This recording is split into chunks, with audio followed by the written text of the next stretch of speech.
Chers internautes et enseignants de la circonscription scolaire d'Accro-Missirité, bonjour.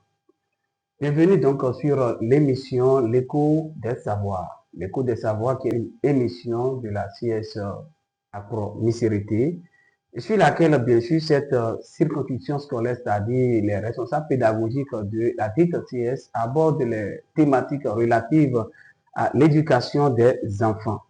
Et pour le compte de ce jeudi 11 juillet 2026, nous recevons pour vous Madame la conseillère pédagogique de la zone numéro 1 de la dite CS, en la personne de Nire Samagui. Elle est donc l'auteur d'une œuvre littéraire intitulée Les apprentissages fondamentaux. Eh bien, c'est sur ce document que nous allons rester pour aborder les questions du jour. Et sur ce, nous demandons donc à notre invité du jour de bien vouloir se présenter. Merci beaucoup, monsieur le journaliste. Je suis Nire Samagui Bioure, épouse d'Assi. Je suis conseillère pédagogique. Et depuis le 27 octobre 2025, j'officie à la CS d'Accro-Missirité en qualité de CP Zone 1. D'accord. Vous avez parlé tout à l'heure en vous présentant, vous êtes présenté en tant que conseiller pédagogique, mais vous n'avez pas commencé directement à ce stade-là. Vous êtes parti d'un niveau à ce stade-là. Alors, quand on parle donc, n'est-ce pas, de Madame Nire Samagui, que peut-on donc comprendre d'elle très rapidement? Merci beaucoup. Nire, il faut retenir que Nire est entrée dans la profession enseignante le 23 juin 2005 à la suite d'un concours. Depuis de 2005 à 2019, je suis restée institutrice adjointe. En 2020, par arrêté ministériel, j'ai été nommée directrice et j'étais à la tête de l'école primaire publique du Vec-Passé pour réussir au concours probatoire pour l'obtention du certificat d'aptitude aux fonctions de conseiller pédagogique. Après 18 mois environ de formation, nous avons été déployés et j'ai été affectée à la CS de Dassajumet. De là, par rapprochement de conjoints, j'ai rejoint encore l'ONE et depuis le 27 octobre 2025, je suis à la tête de la zone numéro 1 dans la CS d'Accro-Missirité. Merci beaucoup, CP, pour votre présentation. Et sans plus tarder, très rapidement, nous allons donc aborder d'ailleurs l'objet du jour, c'est-à-dire votre œuvre littéraire que vous avez donc conçue. Et le nom, le titre d'ailleurs, je vais dire, qui est en même temps le nom, bien sûr, du livre. Donc, on nous parle ici des apprentissages fondamentaux. Que peut-on comprendre très rapidement donc de ce nom-là? Merci beaucoup. L'ouvrage est un essai pédagogique qui a pour titre, comme vous l'avez dit, les apprentissages fondamentaux, comprendre les blocages pour faire réussir chaque enfant. Alors, ce nom, je l'ai choisi parce que c'est un ouvrage qui a pour ambition d'aider les enseignants à accompagner les enfants qui bloquent dans l'acquisition des savoirs-outils que sont lire, écrire et compter. Merci beaucoup. Et pourquoi donc cette couverture? Puisque on regarde donc le livre, il y a la couleur, pardon, je vais parler de la couleur, non, la couverture, il y a la couleur grise qui se mêle donc à la couleur noire, et arborée donc celle orange. Pourquoi donc toute cette couleur? Bien, merci beaucoup. J'ai choisi ces couleurs, juste le noir pour montrer que dans nos classes, il y a parfois de l'obscurité là où la lumière devrait briller de mille feux. Ensuite, avec les outils proposés dans le livre, la lumière peut venir là où il y avait l'obscurité, c'est-à-dire là où il y avait le brouillage dans le processus d'apprentissage de nos enfants. Donc, cette couverture est le symbole d'un espoir qui est permis et pour dire que aucun enfant n'est condamné à l'échec. Il faut juste lui apporter le nécessaire pour lui permettre de réussir, d'atteindre cette réussite qu'il mérite. Merci beaucoup. Après cela, nous avons aussi une image, c'est-à-dire, je ne l'ai pas vu donc en tenir, sinon j'allais dire que c'est une élève ou une écolière, tout ça. mais j'ai vu l'image d'une jeune fille. Et à côté de cette image, je vais dire, dans cette image, voilà, je trouve aussi le cerveau d'une personne. Que peut-on comprendre de tout cela? En fait, cette image annonce déjà le contenu de l'ouvrage, le cerveau. Il faut comprendre les difficultés. Pour comprendre les difficultés plutôt, il faut partir du cerveau, de comment le cerveau de l'enfant apprend. Et lorsque l'enseignant ou l'adulte qui accompagne l'enfant dans le processus d'acquisition des savoirs comprend comment le cerveau de l'enfant apprend, il va mieux comprendre les difficultés et lorsqu'il comprend les difficultés, il pourra ensuite apporter les remédiations adaptées aux besoins réels que l'enfant exprime. D'où l'image de ce cerveau qui est présent d'où l'image de ce cerveau qui est présent sur la page là. Merci beaucoup. Et pourquoi avez-vous donc choisi une fille plutôt qu'un garçon ou plutôt que des deux sexes?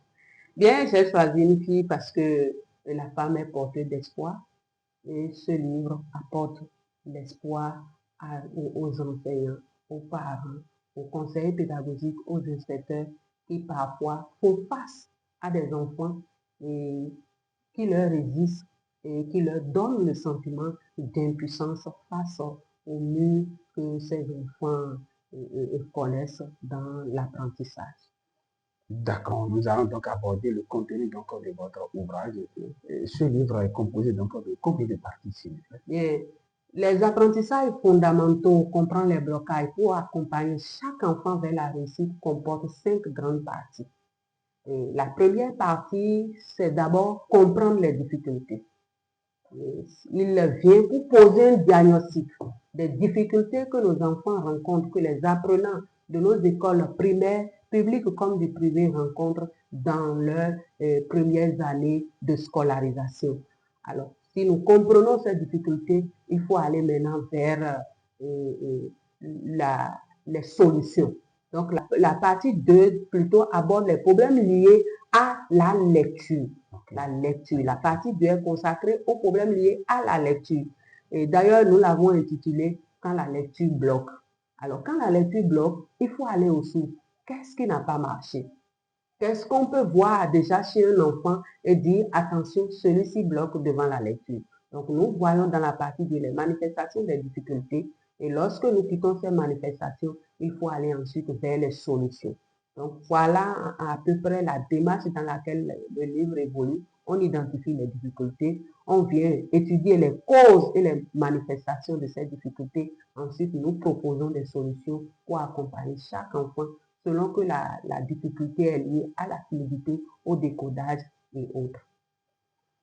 Bien. La partie 3, quant à elle, aborde maintenant l'écriture, le geste d'écriture. Le chapitre 1 de la partie 3 aborde la compréhension du geste d'écriture. Parce que très souvent, quand on dit tel enfant écrit à l'envers ou bien il n'arrive pas à écrire sur la ligne, on voit simplement la tenue de l'outil scripteur. Or, en réalité, il y a d'autres choses qui sont invisibles, mais qui conditionnent la réussite ou l'échec de l'écriture. Donc, nous allons à la compréhension de ces facteurs-là et ensuite nous proposons des solutions. Dans la partie 4, nous l'avons consacrée aux difficultés en mathématiques.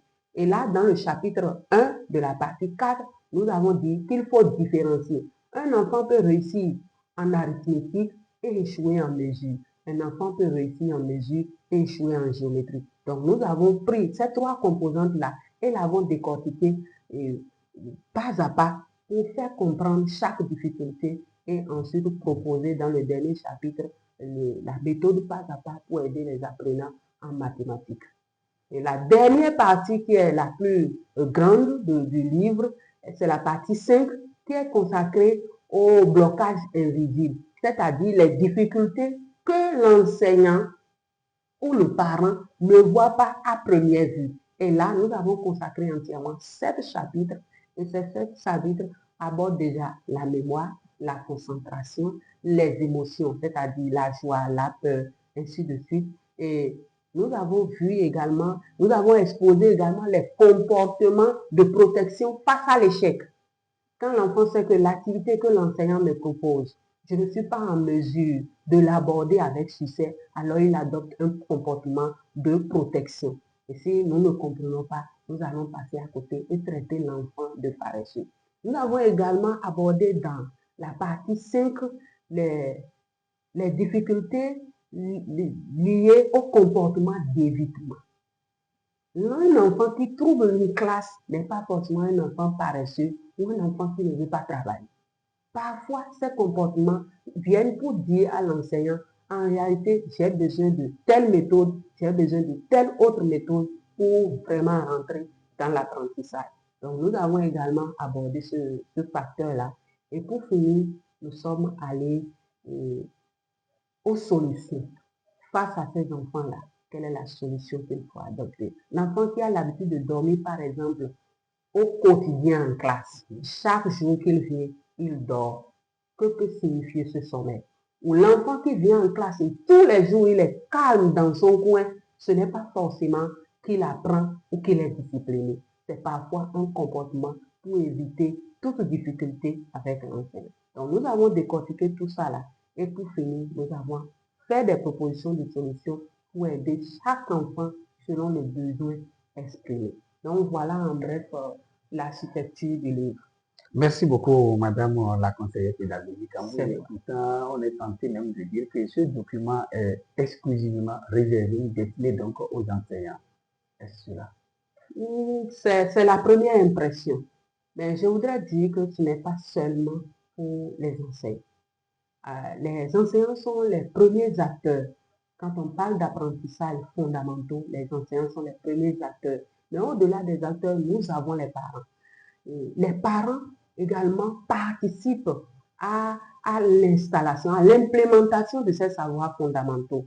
Et si un parent comprend comment le cerveau de son enfant fonctionne, qu'est-ce que lire, qu'est-ce que écrire, comment on peut aborder les mathématiques pour limiter les difficultés, ça peut aider les parents. Sinon, parfois, ce sont les adultes qui durcissent le chemin de l'apprentissage à nos enfants.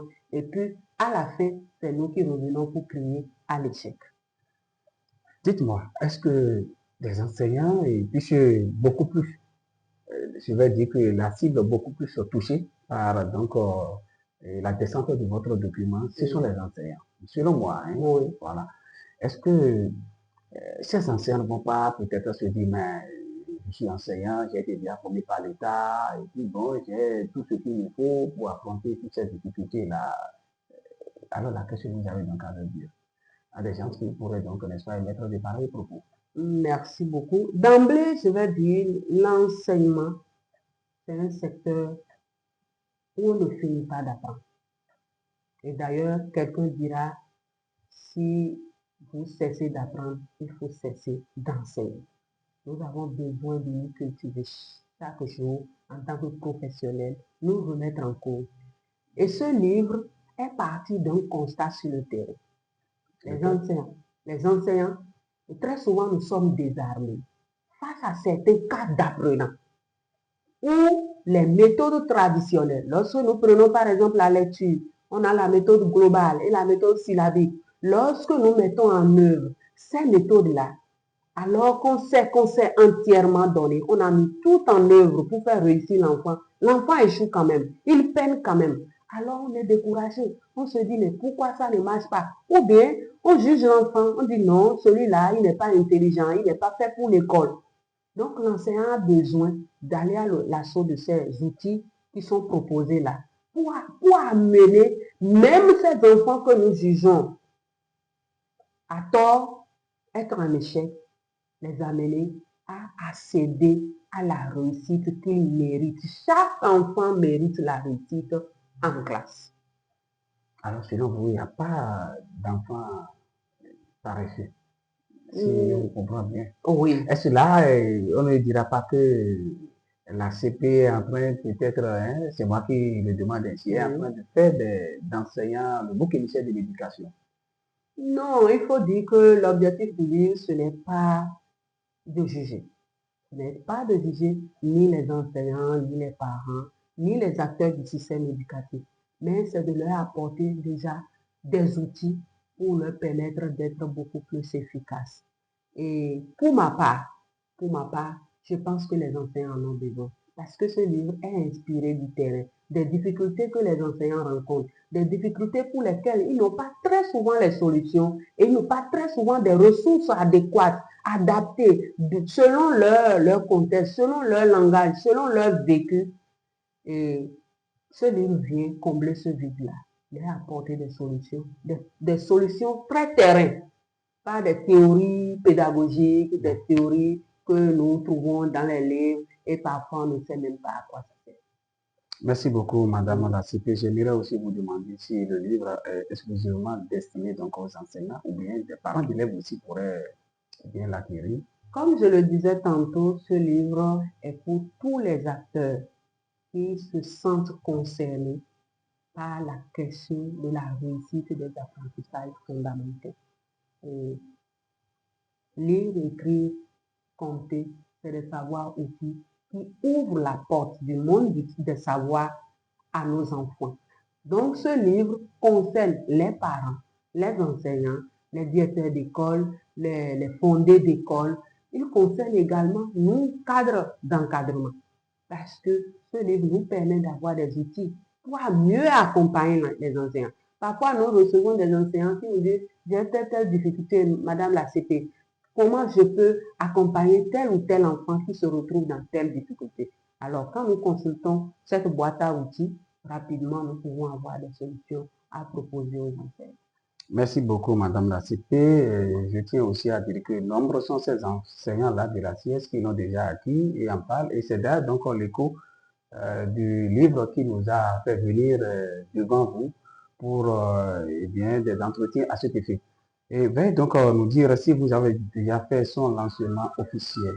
Merci beaucoup. Effectivement, déjà, avant même l'apparition du livre, nous avons fait une brève communication et les collègues enseignants, conseillers pédagogiques et inspecteurs ont apprécié le travail. C'est pour moi le lieu de leur dire merci. Beaucoup ont contribué vraiment à la qualité du travail que vous avez en face. Et ce n'est pas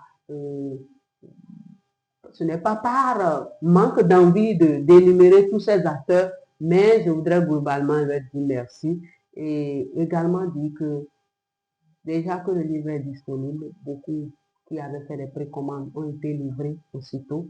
Et ce matin encore, plusieurs ont acquis le livre et déjà les échos nous parviennent. J'ai aimé telle partie, j'ai aimé telle partie. Donc, le livre, il est disponible pour tout le monde, pour tous ceux qui veulent vraiment faire réussir nos enfants et ils peuvent passer sans procurer. Donc, le lancement officiel n'est pas encore effectué. Non, le effectué. lancement officiel est en préparation. Le lancement C'est quand déjà, on ne peut en pas encore connaître préparation. la date. Bon, pour le moment, nous sommes dans une période assez sensible, c'est-à-dire la période du CEP. Et la conseillère pédagogique que je suis est au cœur de ce processus-là. Donc, nous allons finir, permettre aux enseignants de finir les évaluations. Puis, dans le mois de juillet, nous allons faire le lancement officiel. Apportons-nous certainement. Ok, d'accord, mais en attendant donc le lancement officiel, où peut-on donc le trouver pour l'acquérir? Merci beaucoup. Pour trouver les apprentissages fondamentaux, comprendre les blocages et pour faire réussir chaque enfant, rendez-vous juste à la siège d'Afro-Mifeté, demandez au secrétariat ou comme on aime bien le dire, le bureau principal des conseillers pédagogiques, on l'appelle souvent ici pour rire la CPTU. Donc vous rendez à la CPTU, vous allez en trouver ou on me contacte au 01 62 52 43 72. On peut s'en procurer à n'importe quelle heure ouvrable. Merci. Quel est donc votre mot de fin, s'il vous plaît? À l'endroit de vos enseignants, pour ne pas dire, si je dis de vos enseignants, ce ne sont pas uniquement des enseignants de la CS, puisque vous êtes conseiller pédagogique, alors tous les enseignants donc, du Bénin sont donc vos enseignants, et à l'endroit aussi des parents d'élèves, de vos parents d'élèves, voilà. Je vous fais très rapidement une confidence.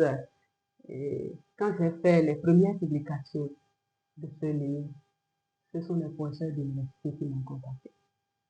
Ils m'ont dit, Madame, vraiment, merci beaucoup. Quand ça vient du terrain comme ça nous rassure. Et je vous dis, déjà, j'ai envoyé près d'une cinquantaine ce matin à l'université d'Amour Calavi.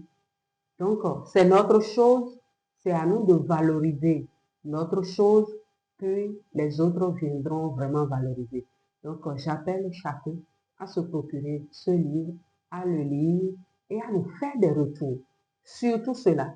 Ne pas acheter, aller déposer dans sa bibliothèque ou bien laisser traîner sur son bureau, mais à le lire et à voir réellement qu'est-ce qui est proposé. Est-ce que c'est faisable?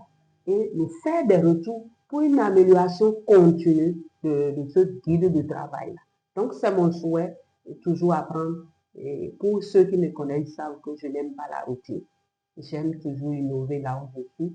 Donc, nous allons innover ensemble notre pratique professionnelle pour le bien de nos enfants et également pour notre propre gouvernement. Merci. Merci. À bientôt. Merci.